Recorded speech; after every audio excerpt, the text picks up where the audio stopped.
जय श्री राम भगवद्गीता। ओम श्री कृष्ण परब्रह्मणे नमः। श्रीमद्भगवद्गीता चतुर्थोध्यायः ज्ञानकर्म संन्यास योगः 41st श्लोकम 441 योग संन्यस्त कर्माणं ज्ञान संचिन्न संशयम् आत्मवन्तं न कर्माणि निबध्नन्ति धनंजय। తాత్పర్యం ఏంటి? యోగముతో కర్మలను త్యజించి, అంటే అన్ని కృష్ణుడి కోసం చేయడం మొదలు పెడితే, కృష్ణుడు ఏజెంట్గా నువ్వు పనిచేయడం మొదలు పెడితే అదే యోగం.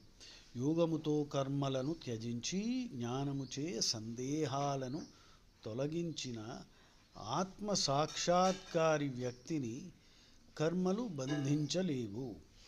దీనికి ఇంకా క్లారిటీ కావాలంటే 1866 చదువుకోండి. ఏమంటాడు? దాన్నే చరమ శ్లోకం అంటారు.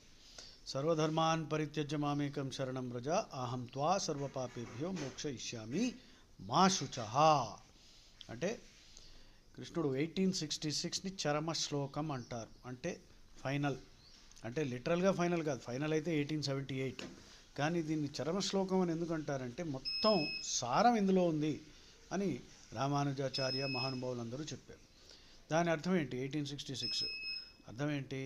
సర్వధర్మాన్ పరిత్యజ్య అంటే ధర్మాలన్నీ వదిలేమ అంటున్నాడు అని కొంతమంది విమర్శకులు కూడా ఉన్నారు.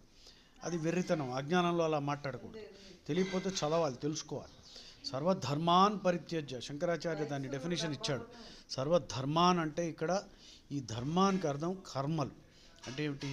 ఈ పట్టింపులు, ప్రొసీజర్లు, రిచువల్స్ అవన్నీ పక్కన పెట్టి, ఎందుకంటే ఎప్పుడు పోతావో తెలియదు కలియుగంలో.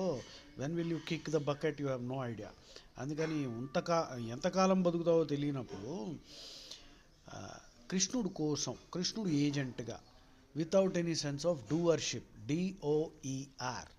డి అంటే no sense of doership, O అంటే నో సెన్స్ ఆఫ్ ఓనర్షిప్, ఈ అంటే నో ఎక్స్పెక్టేషన్ ఆఫ్ రివార్డ్స్. ఈ మూడు చేయగలిగితే అన్ని రియాక్షన్స్ నేను చూసుకుంటా. అంటే Krishna becomes your ex promissory.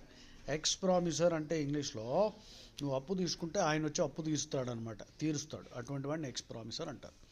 So ఇక్కడ నెక్స్ట్ ఇంకా చాలా మంచి శ్లోకం, 42nd చాలా గొప్ప శ్లోకం. తస్మాద్ అజ్ఞాన సంభూతం హృత్స్థం జ్ఞానాసినాత్మనః చిత్వైనం సంశయం యోగం ఆతిష్టోత్తిష్ట భారత.